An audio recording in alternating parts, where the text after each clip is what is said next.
Hello, this is Dr. Gregory Jenkins here with our psych intern, Alicia Dukov. And we are at the KHTS website, at the studio in downtown Newhall. And our phone number is 298-5487. Hi, everybody. Today's talk is about insomnia. And I know that we're all tired. Sometimes we don't sleep so well. But why can't we sleep? Oh, my gosh. Alicia, so many reasons. Why? I think, so first of all, I'm a mother of a 4-year-old. He just turned 4. But it's not uncommon for most mothers, at a child's age when they're younger, to not get much sleep. Right now, my sleep patterns are totally different to how they were when he was really little. So when he was like a little baby, he was actually a really great sleeper. Nowadays, he's coming into mommy and daddy's bed kind of like in the middle of the night, curling up into me, and my husband and I end up like sardines. My husband has this joke right now where he ends up like halfway off the bed. We have a king-size bed. There's no reason for it. And this tiny little guy is taking up the whole bed like a starfish. Sleeping sideways, huh? Yeah, so there's that. So all the mothers listening right now, maybe they have similar plight as to why we're not sleeping so well. But I know for my husband, he has different sleep issues. So, as long as I've known my husband, and I've been with him for 6 years, he's always had sleep problems. Mm-hmm. And the majority of that, he's been to doctors. Yeah, okay, so he was tested for sleep apnea. Mm-hmm. So you should talk about that maybe with people today from the medical side, because that's definitely out of my scope of practice. But he was tested for something called sleep apnea, where the general idea of it is that you kind of stop breathing. Mm-hmm. You don't realize that you've stopped breathing, and then you exhale one big one, sleep apnea is different from insomnia. Minutes. Right. Sleep apnea is what your husband has, and where he we don't know if he has it. Right. He's been tested for it, but sleep apnea when you have like a mechanical issue and you stop breathing because your throat's too full of things. Well, it has from what his doctor had told him back then, it was like a myriad of different issues. Like weight was a concern, stress. And we're going to talk about stress today, which is definitely a psychological side of insomnia. I'm sure it has its medical platform as well there. But, there are so many reasons why we're not sleeping. And the reason I brought my husband into it is simply because they never found out whether or not it was sleep apnea or what. But he's always had sleep issues where he'll fall asleep, he'll have trouble breathing, he'll wake up like, like with a big deep breath. I sometimes have to roll him over. And other times he'll wake up kind of disturbed in the middle of the night, go back to sleep. So he has very broken sleep, and he always has. Mm-hmm. So I think it's based on the individual. Did you know that most people with true insomnia, and do you use the MMPI or anything like that in your practice? Psychologists use psychological tests. Mm-hmm. My level of expertise is at the marriage and family therapy level. When I become a psychologist, I will be able to use the MMPI and like the Beck's Inventory of Depression Scale. Most people that have insomnia also have something off on their Minnesota multiphasic personality interview. Right. Yeah. So explain to people what that is. Well, that's a written test which is given, and it is scored, and they have different scores for depression, illness, and financial. Mm-hmm. They have a whole bunch of different things that they ask you questions about, and they ask you questions sometimes repeatedly in different ways so they can validate their test. But they found that all the people that complained of insomnia, when they did these testing on them, they found that they were depressed or anxious, or had high levels of either depression or some kind of anxiety. Not necessarily high. We got our picture taken. Yeah. Thanks, Justin. Not necessarily high levels, but some levels. Other than other people who scored normal. So basically, what we talk about when we're talking about these constructs, medically and psychologically, is the bell curve, and you're going to hear Dr. Jenkins and I refer to it occasionally. Mm-hmm. The bell curve is 95.5%, which would be considered normative on a normative scale of when you've taken these surveys, when you've taken these questionnaires.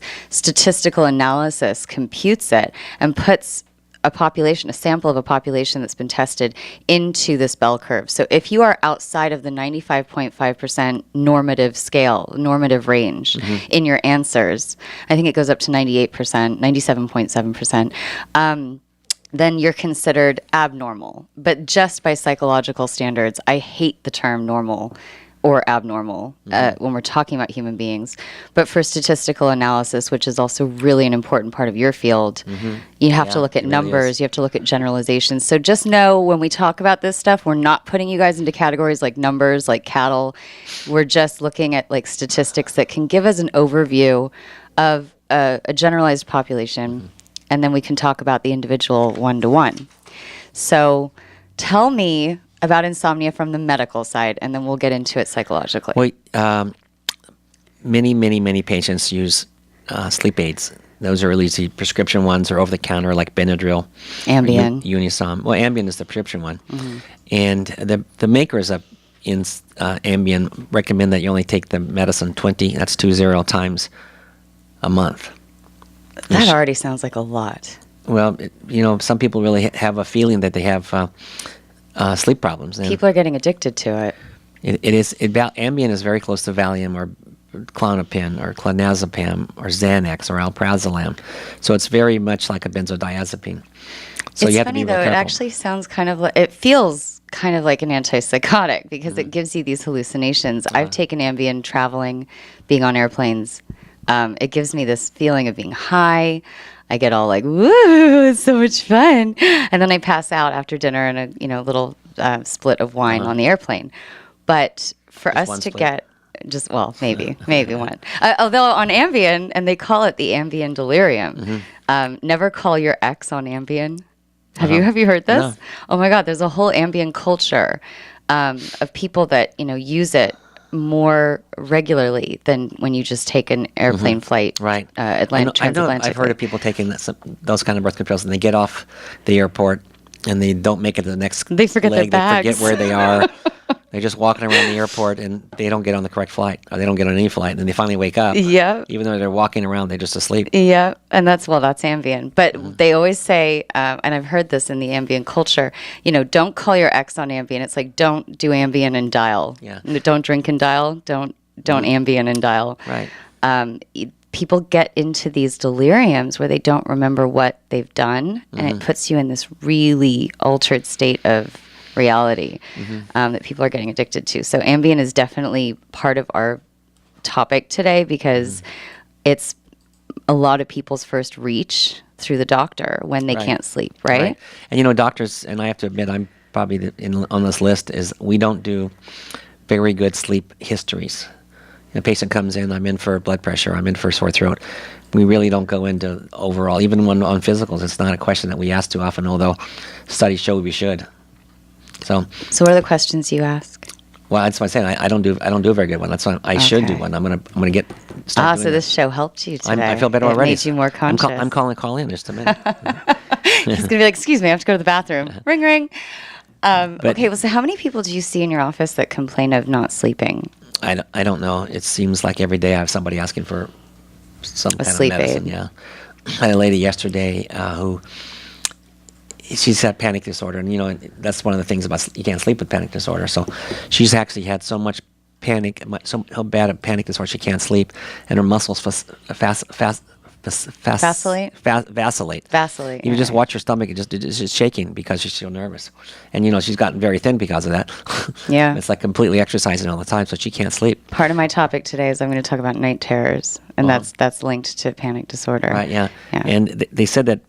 Many sleep disorders start with a stress-related phenomenon. So something happened, you got fired, or somebody yelled at you, or a car accident, or you can't sleep. Worry about paying your bills. Everything money. that makes you worry can make you not sleep well. So sometimes you have to resolve the issues of that, and also that's the time when you could use a short-term use of a sleep aid. And it was interesting in my research for today. I found that even though you're sleep disordered, your activity level is fine the next day. Isn't that strange? Oh my God, that's so true.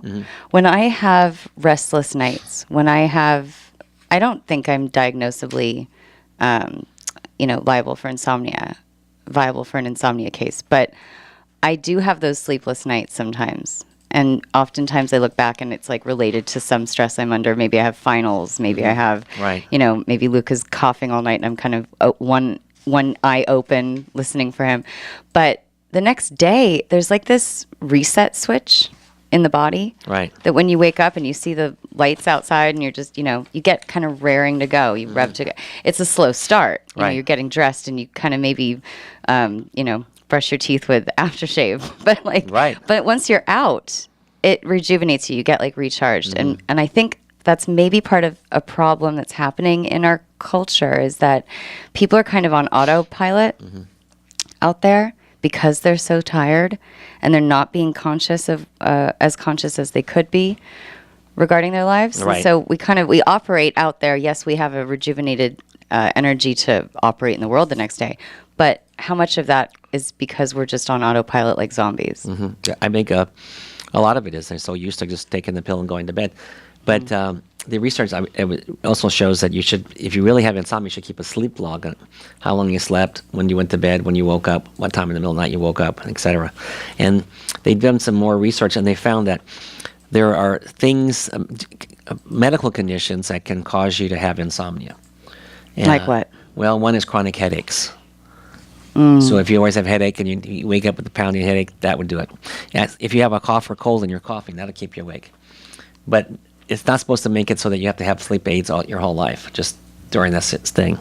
If you have restless leg syndrome, where you go to sleep and your legs are running in bed, and your wife or spouse will say, "Don't do that." I didn't know I was doing anything. Your legs are just running. 7 months pregnant, I had restless leg, and that's common in women that are in the last trimester of pregnancy. Is that right? Oh, it was so annoying.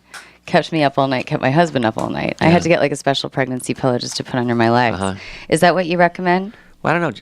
Jason, what do you think? Well, my name is Justin. Oh, Justin. Not Alicia? Does Justin have restless leg syndrome? I just had a question about restless leg syndrome. Is that For somebody you know. Yeah, is that because I get that every once in a while, and I wonder if is it a nerve problem? Is it like a nerve? It is damage tingle kind of thing, because that's what it kind of feels like. Because I have knee problems. I had a couple knee surgeries, and I feel like it came on after that kind of stuff happened. So I was just curious. Well, so what they do is they use medicines for that actually calm down the nerves. They're much like if you're on the freeway and the highway patrolman pulls up in front of you and slows the traffic down by going back and forth on the lanes. It's a traffic break. So what the medicines do, they make the nerve work slower, so you can't really get the full effect, and you don't get the restless leg. I'm not sure why 7-month-old women get it. Why is that? 7 month pregnant women? 7 month pregnant women, I'm sorry. The last trimester, which is 7 to 9 months until you have the baby.